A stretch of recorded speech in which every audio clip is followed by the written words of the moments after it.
6070 세대, 60대, 70대 되신 분들을 이제 흔히 베이비 부머 세대 이렇게 부르는데요. 이 베이비 부머 세대를 보면은 6.25 이후에 한국 현대사의 경랑을 온몸으로 받아내면서 가족을 지키고 교회를 세우고 나라를 일으킨 치열한 생존의 세대였죠. 6.25 전쟁의 폐허 위에서 태어나서 보릿고개를 넘고 배고픔이 뭔지, 절대적 가난이 무엇인지를 뼈저리게 배웠던 세대입니다. 독일의 광산으로, 중동의 건설 현장으로, 월남의 전장터로 달려가서 피와 땀을 흘렸던 산업화의 전사들이었죠. 잘 살아보세. 구호 하나 붙들고 앞만 보고 달려왔죠. 그리고 마침내 대한민국을 세계 10대 경제강국 선진국의 반열에 올려놓았습니다.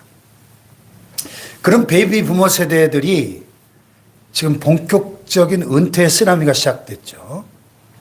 근데 이제 막상 은퇴하고 인생의 황혼역 들판에 서보니 우리 앞에 펼쳐진 풍경이 안락한 정원이 아니라 다시금 낯설고 황량한 빈들처럼 느껴질 때가 있습니다.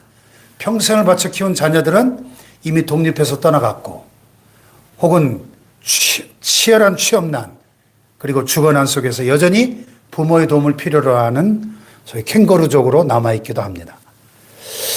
부모님을 부양한 마지막 세대이면서 동시에 자녀에게는 부양받지 못하는 첫 번째 세대라고 하는 낀 세대의 비애가 어깨를 짓누릅니다.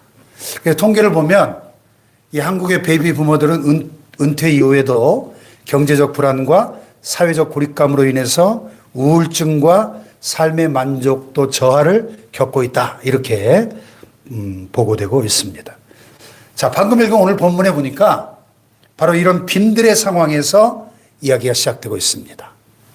사흘길을 주님과 동행하다가 먹을 것이 다 떨어져서 기진맥진한 무리들이 서 있던 그곳은 풍요로운 도시가 아니라 거친 광야, 빈들이었습니다. 그러나 바로 그 결핍의 현장, 절망의 장소에서 주님은 하늘의 식탁을 베푸십니다. 할렐루야. 어떤 분들은 그렇게 생각할지도 모르겠어요. 목사님, 이 오병이의 기적은 너무나 유명한데 7병이어는 그저 그 숫자만 조금 바꾼 비슷한 이야기 반복 아닌가요?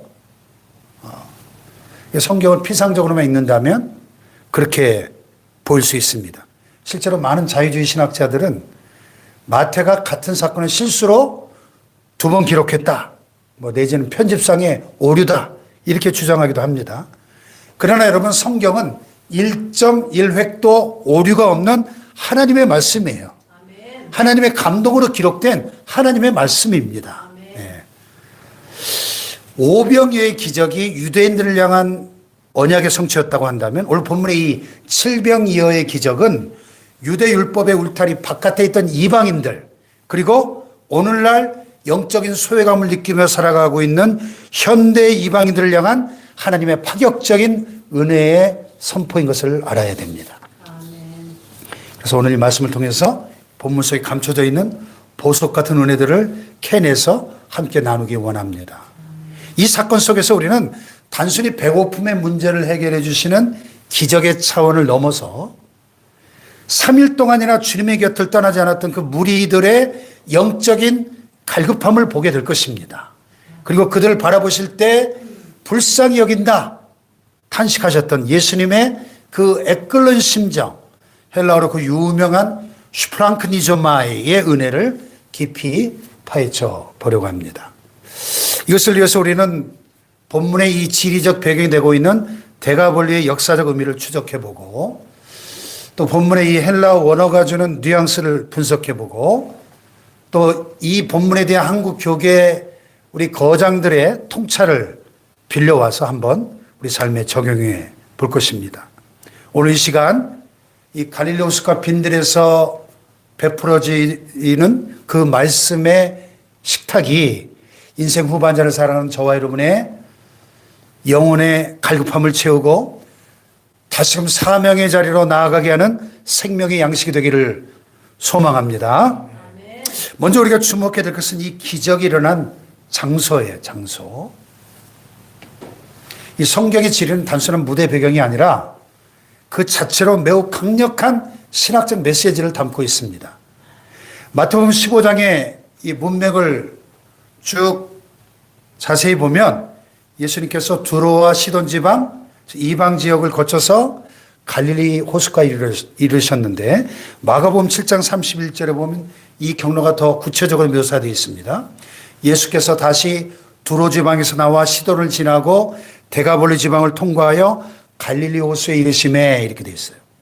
데가볼리, 이 데가볼리는 헬라어로 숫자 열을 뜻하는 데카 플러스 도시를 뜻하는 폴리스, 데카폴리스, 10개의 도시라는 뜻이에요.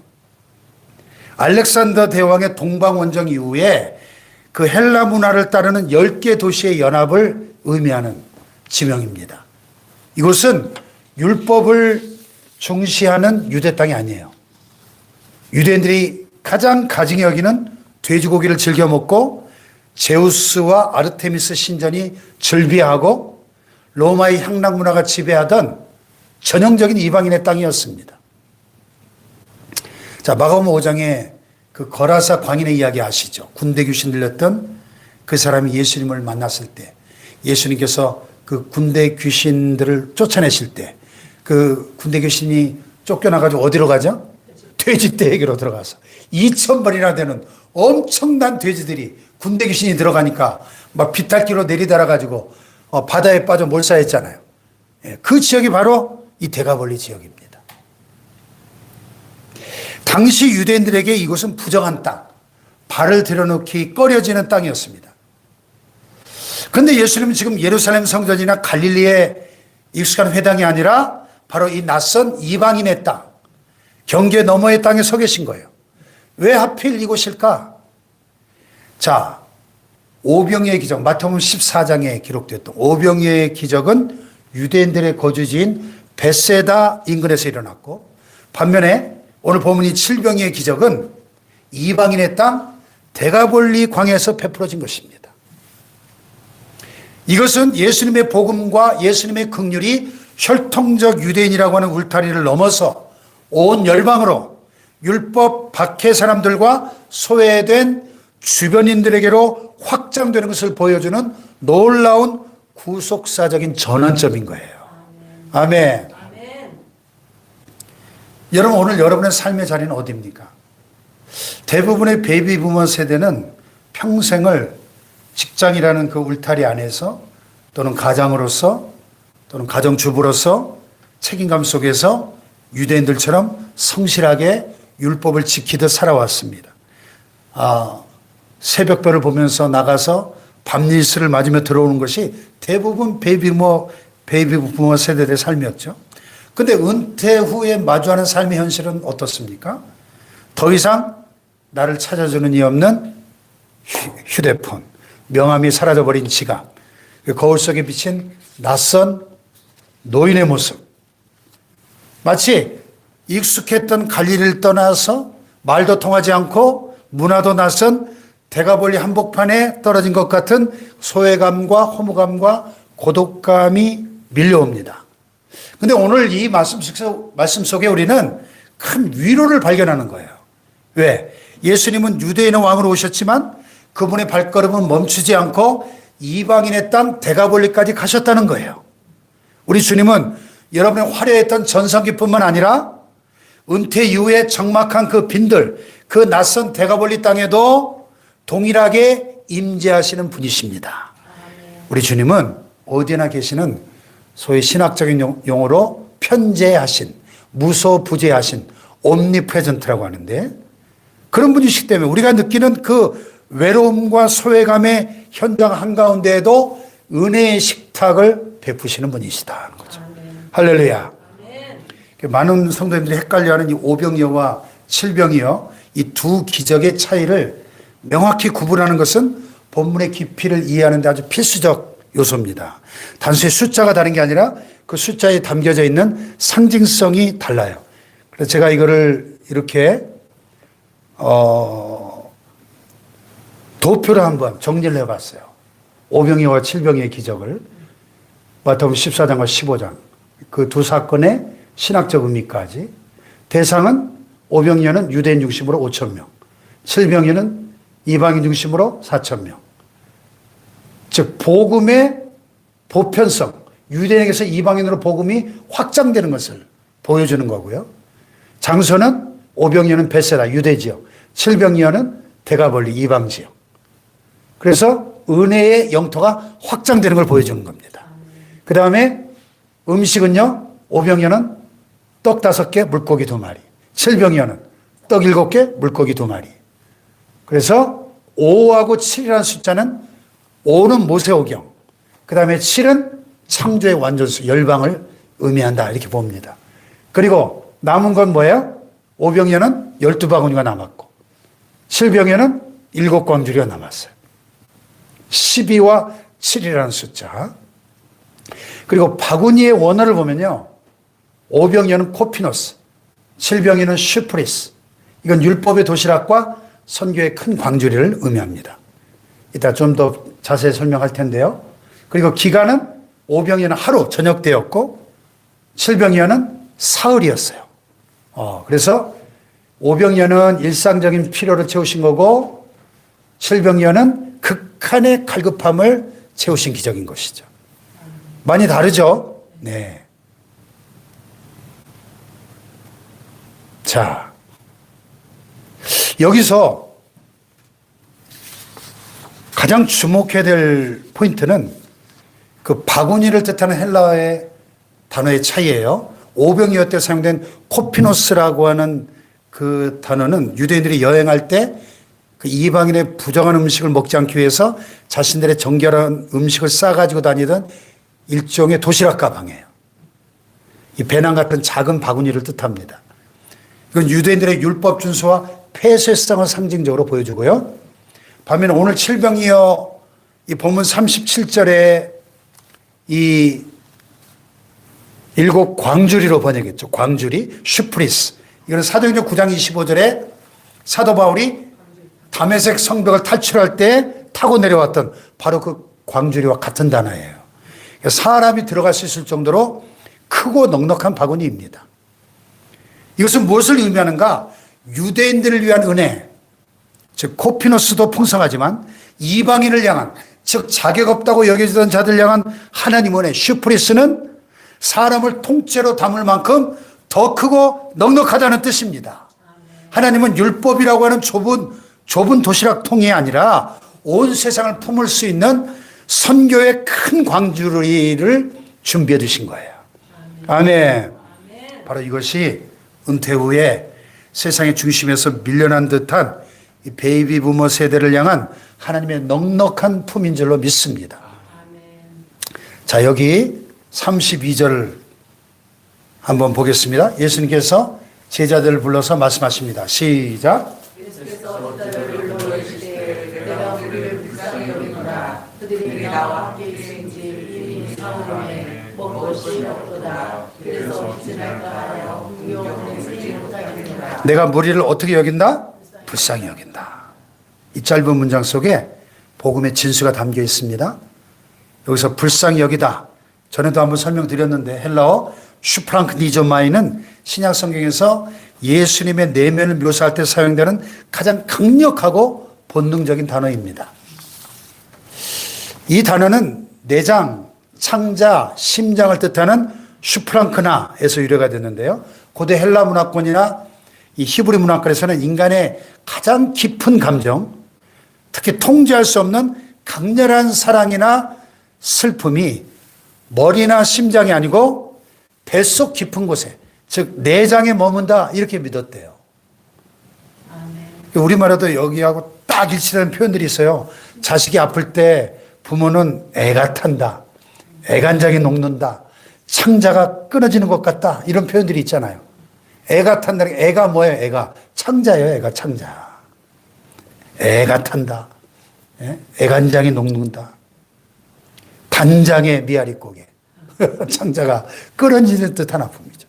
그러니까 여기서 예수님 무리를 보시고 느낀 감정은 단순히 아이고 저 사람들 밥 못 먹어서 참 안 됐네. 이 정도의 가벼운 동정이 아니라는 거예요. 주님을 따라다니느라 은혜 받으려고 3일 동안이나 굶주려서 얼굴이 헬식해지고 다리가 풀려가지고 비틀거리는 그 무리를 보실 때 예수님의 창자가 막 뒤틀리고 꼬이는 듯한, 창자가 끊어지는 듯한 그런 육체적 고통을 동반하는 연민을 느끼셨다는 뜻입니다. 아멘. 무엇보다도 그들 안에 있는 그 영적인 갈급함을 보시고 목자 없는 양과 같이 유리 방황하는 그 영적인 갈급함을 보시고 아픔을 느끼셨다는 거예요. 아멘.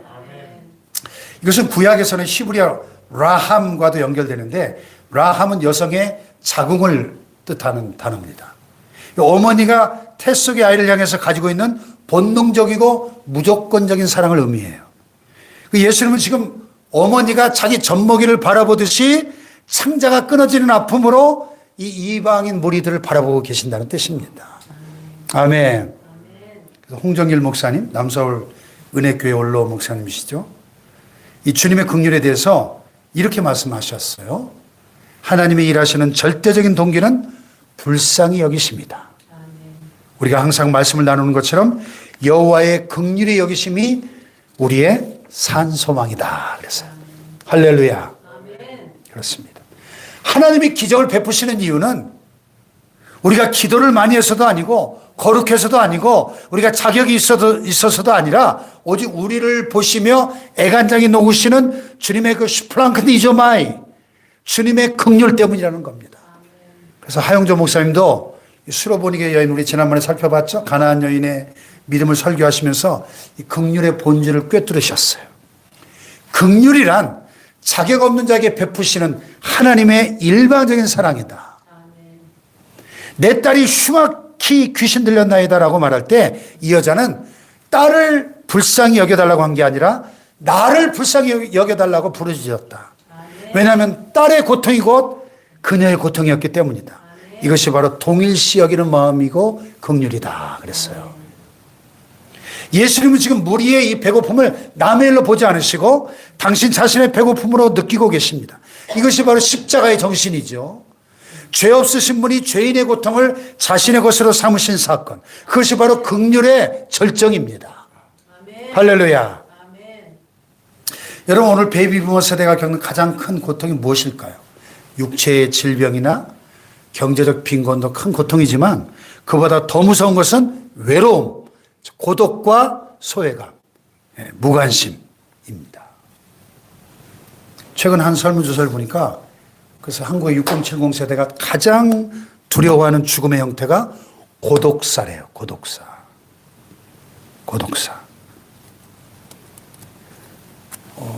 아까 예배 준비하려고 좀 일찍 나왔는데 그 지나가는 행상 우리 교회 여러 번 오셨던 분 계셔요.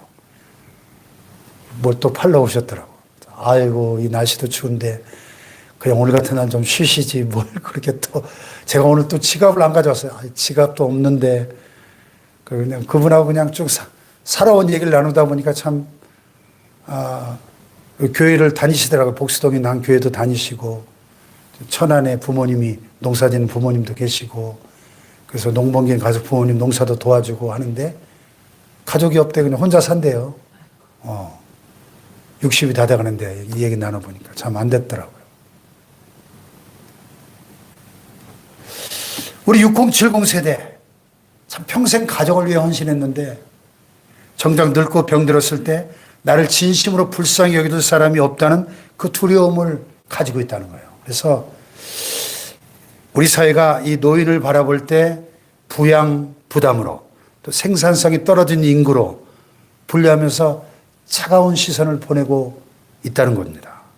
그런데 여러분, 세상이 다 우리를 잊어버려도 심지어 자식들이 밥도 안 핑계로 연락이 뜸해져도 우리 주님 우리를 절대로 잊어버리지 아니하십니다. 절대로 우리를 버리지 않으십니다. 내가 무리를 불쌍히 여기노라 주님 말씀하십니다. 할렐루야. 네. 오늘 여러분 육체의 고통과 불면의 밤으로 자식 걱정으로 타들어가는 그 속마음, 또 통장 잔고를 보면서 한숨 짓고 있는 그 순간을 우리 주님의 창자가 끊어지는 아픔으로 공감하신다는 사실을 믿으시기 바랍니다. 아멘. 오늘 본문이 그걸 주님의 심정을 보여주고 있는 거예요. 길에서 기진할까요? 굶겨 보내지 못하겠노라 말씀하시잖아요. 여러분이 험한 인생길, 우리가 천국 본향으로 향해 가는 그 여정에서 우리 주님은 기진하여 쓰러지도록 결코 내버려 두지 않으실 줄로 믿습니다. 네. 여기 보니까 예수님 그랬어요. 그들이 나와 함께 있은지 이미 사흘임에 먹을 것이 없도다. 여기서 사흘이라는 시간에 한번 주목해 보세요. 사흘. 오병이의 기적을 베푸실 때 무리들은 하루 동안 예수님과 함께 있었습니다. 그러나 실병이어의 이 무리들은 무려 사흘 밤낮을 그 빈들에서 예수님과 함께 머물렀어요. 한번 생각해 보세요. 이들은 이방인들이었습니다. 유대인들처럼 메시아를 기다리던 사람들도 아니고 성경 지식이 풍부한 사람들도 아니었습니다. 데가볼리의 화려한 도시 문명에 익숙한 사람들이에요. 근데 무엇이 그들을 3일 동안이나 그 거친 광야에 편의점도 없고 숙소도 없는 그곳에 붙잡아뒀을까? 각자 챙겨온 그 도시락들은 이미 첫날 다 떨어졌을 겁니다. 근데 그 빈들에서 노숙하면서 추위와 배고픔을 견디면서까지 그들이 예수님을 떠나지 못한 이유가 무엇이었나? 그것은 바로 영적 갈급함 때문이었습니다. 아멘. 헬라 철학의 화려한 논리도 팍스 로마나 그 로마의 평화도 그 거창한 정치 구호도 데가볼리의 그 풍요로운 물질 문명도 채워줄 수 없었던 내면의 깊은 공허가 영적 갈급함이 그들에게 있었다는 것입니다. 아멘. 그런데 이 투박한 갈릴리 사투리를 쓰시는 예수님의 말씀 속에서 그들은 생명을 발견한 거예요.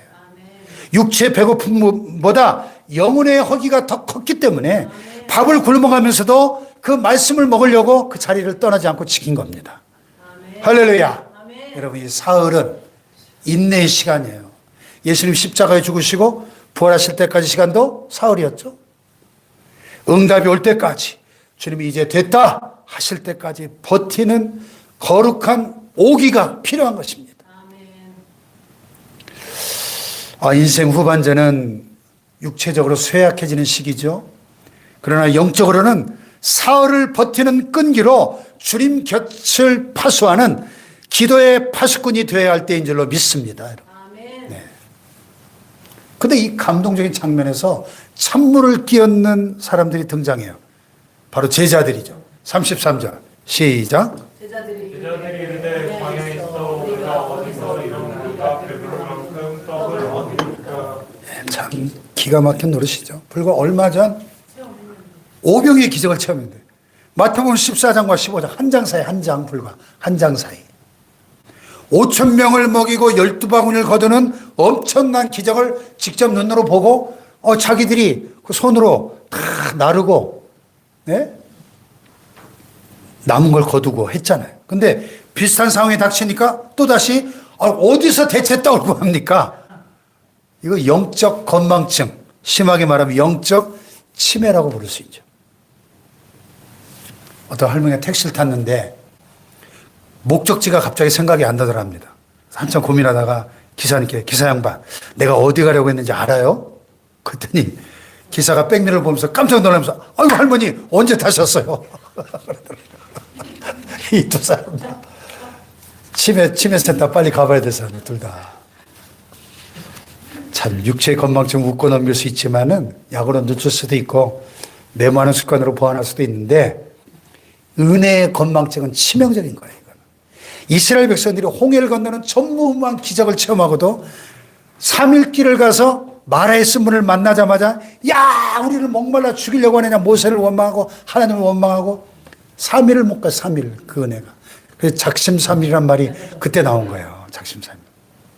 우리도 똑같잖아요. 하나님 이 문제만 해결해 주신다면 이 부도만 막아 주신다면 평생 죽도록 충성하겠습니다. 눈물 콧물 흘리고 기도했는데 1년도 안 돼가지고 건강검진 결과가 조금 이상하게 나오면 아니 하나님 저한테 왜 이러세요? 헌금도 많이 하고 봉사도 많이 했는데 하는 게 우리 모습 아닙니까? 네. 야, 이 제자들이 질문을 보세요. 아니, 광야에서 우리가 어디서 이런 우리가 배부를 만큼 떡을 얻습니까? 이 불신앙 아니에요? 이들은 마땅히 주님, 얼마 전 벳세다 광야에서 하셨던 것처럼 이번에도 주님이 하실 줄 믿습니다. 이랬어야죠. 그렇잖아요. 며칠이나 지났다고. 마태복음 14장 15장 한 장 차이인데. 근데 우리 주님이 참 인격적이죠. 제자들의 한심한 건망증을 야단치지 않고 이 믿음이 적은 놈들아 호통치기보다는 다시 한번 차근차근 질문하시면서 그들의 믿음을 일깨우십니다. 바로 이것이 베테랑 스승이신 예수님의 교육법이죠. 주님이 제자들의 부정적인 질문에 대답하는 대신에 도리어 그들에게 질문을 던지세요. 자, 34절 보세요. 34절 시작.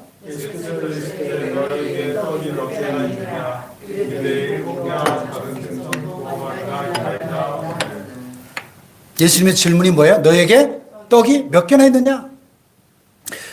즉 너에게 있는 게 뭐냐? 여러분 이 질문은 기적을 일으키시는 하나님의 공식이에요. 공식. 성경에. 이 질문이 얼마나 많이 반복되는지 보세요. 자, 모세가 호렙산 가시떨기 불꽃 가운데 하나님을 만나 출애굽 사명을 받을 때도 그가 주저할 때 하나님이 모세에게 물으셨죠? 내 손에 있는 게 뭐냐? 예? 홍해바다 앞에서 이스라엘 백성들이 두려워 떨고 모세도 두려웠겠죠? 그때 하나님이 야, 네 손에 있는 게 뭐냐? 지팡이를 내밀어라. 그 지팡이 하나로 홍해를 가르치는 놀라운 기적을 행하십니다. 할렐루야. 하나님은 우리에게 없는 것을 탓하지 않으시고 있는 것을 주목하게 하셔요. 있는 것을. 내 손에 있는 것이 무엇이냐? 다 같이 내 손에 있는 것이 무엇이냐? 예. 엘리야 시대의 사르밧 과부에게도 마지막 남은 가루 한 움큼 기름 조금으로 과부가 순종하잖아요. 그거는 그냥 생명을 바친 거 아니에요? 마지막 먹고 죽으려고 지금 작심을 했는데 그걸 바쳤다는 것은 생명을 건 순종이잖아요. 비가 다시 올 때까지 통의 가루와 병의 기름이 떨어지지 않는 기적이 일어난 줄로 믿습니다. 엘리사 시대의 선지자 생도의 아내에게도 하나님은 내 집에 무엇이 있는지 내게 구하라. 그 남은 기름 한 병을 통해 그 빚을 다 갚게 하시잖아요. 할렐루야. 제자들이 대답하죠. 여기 떡 7개하고 작은 생선 2마리가 있는데요. 4,000명 여자와 어린아이 포함하면 1만 명이 넘는 엄청난 무리를 먹이기에는 터무니없는 적은 양이죠. 그런데 예수님은 그것을 작다고 무시하지 않으시고 36절에 보면은 36절 시작.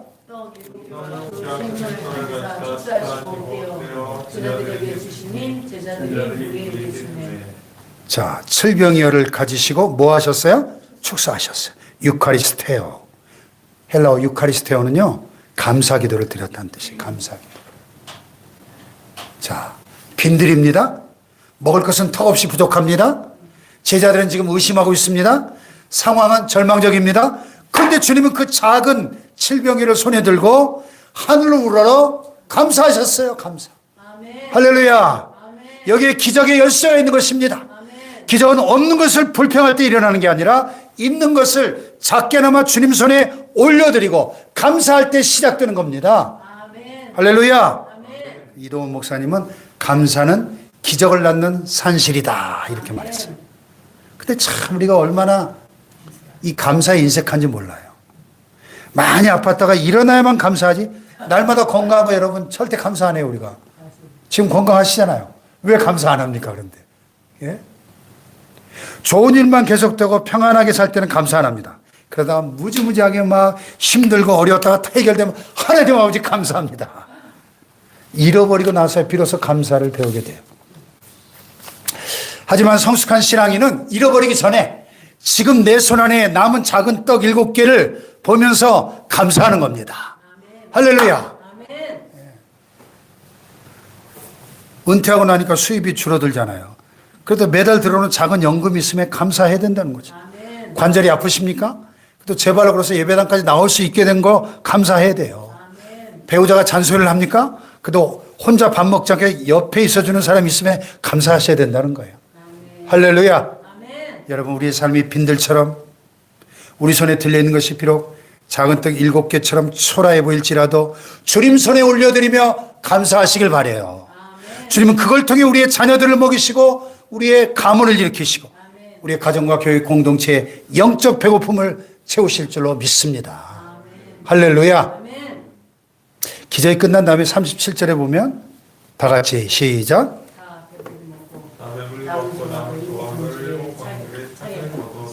할렐루야. 하나님의 은혜는 언제나 남음이 있어요. 남음. 결핍에서 시작했지만 풍요로 끝나는 것입니다. 아멘. 앞에서 말씀드린 것처럼 여기 사용된 광주리는 헬라어로 슈프리스. 사람이 들어갈 수 있을 만큼 큰 바구니예요. 사다벌이 담에게서 유대인들의 암살 위협을 피해 달아날 때 제자들을 이 광주리에 슈프리스에 담아가지고 성벽 아래로 달아내렸습니다. 만약에 그 광주리가 없었다면, 만약 누군가 그 광주리 줄을 잡아주지 않았다면 오늘날 신약 성경의 절반은 기록되지 못했을 겁니다. 그렇다면 이 칠병의 현장에서 남은 이 7 광주리가 무엇을 의미하는가? 이 숫자 7은 완전수예요. 온 세상을 상징합니다.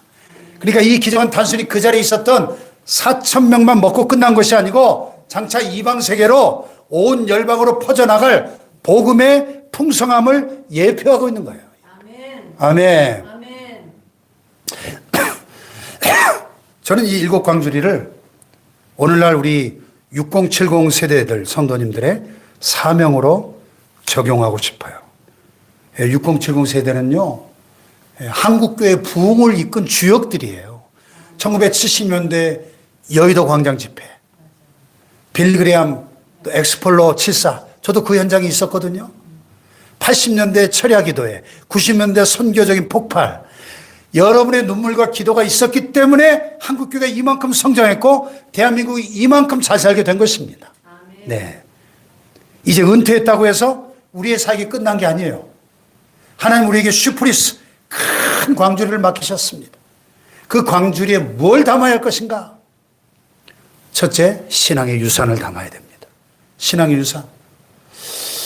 한국교회 어른이셨던 한경지 목사님은 종교계 노벨상이라 불리는 템플턴 상을 받으시고 그 막대한 상금을 단돈 1원도 갖지 않고 북한 동포 돕기에 기탁하셨어요. 그리고 남기신 말씀이 있어요. 내게는 유산이 없다. 오직 믿음을 지키라. 나라를 사랑하라. 그분이 남긴 것은 낡은 휠체어 하나, 지팡이 하나, 털모자뿐이었다고 합니다. 그가 남긴 이 청빙과 나눔의 정신은 한국교회의 영원한 광주리에 담겨 지금까지 우리를 먹이고 있습니다. 아멘. 할렐루야. 아멘. 자식들에게 물질적 유산 물려주려고 하지 마세요. 아파트도 땅도 그 자식들 싸움만 붙일 뿐입니다. 대신에 고난의 시대를 기도로 돌파해 오신 여러분의 신앙 간증, 눈물의 기도를 광주리에 담아서 여러분의 자손들에게 유산으로 남기시길 바라요. 아멘. 할렐루야. 다음 주면 이제 저희 아버님 10주기, 소천 10주기가 되는데 저희 아버님을 생각할 때마다 자식들한테 물려준 유산이 한 푼도 없어요. 단돈 1원도 물려받은 게 없습니다. 그런데 그분의 80평생을 이렇게 제가 돌아보면 참 그 기도의 아버지, 그 신앙의 그 유산, 참 저는 소중하게 늘 생각합니다. 할렐루야. 두 번째로 다음 세대를 향한 긍휼을 담아야 돼요. 지금 청년세대 MZ세대라고 부르죠. 이 성기세대, MZ세대. 보면 아이고 요즘 애들은 끈기가 없어. 우리 때는 안 그랬는데 그러면서 혀를 차기 쉬운데 사실은요. 이 MZ세대가 당군 일의 최고의 스펙을 갖고 있지만 당군 일의 최악의 취업난과 미래 불안에 시달리고 있는 또 다른 빈들의 세대예요. 사실은. 지금 영적으로 너무 배가 고픈 거예요. MZ세대. 사실.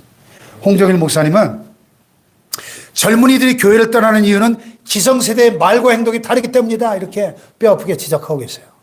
기성세대의 위선 때문에. 우리가 그들을 비판하기보다는 예수님처럼 슈플랑크 니조마이 이 창자가 끊어지는 심정으로 불쌍히 여겨야 될 줄 믿습니다. 그래서 바울이 광주를 타고 내려올 때 위에서 줄을 잡아주는 사람도 있었을 거 아닙니까? 이제 여러분이 그 줄을 잡아주는 역할을 하셔야 돼요. 여러분의 그 기도의 줄, 따뜻한 밥 한 끼의 줄, 괜찮아. 다시 할 수 있어. 격려의 줄이 다음 세대를 살려내는 구명줄이 될 줄로 믿습니다. 아멘. 자, 말씀 맺겠습니다. 39절에 보면 기적이 끝난 후에 장면이 나와요. 39절. 시작. 예수께서 우리를 떠보내시고 우리의 의사 마가다른 지경으로 가십니다. 아멘. 축제는 끝났습니다. 흥분의 그 기적의 그 도가니도 가라앉았어요.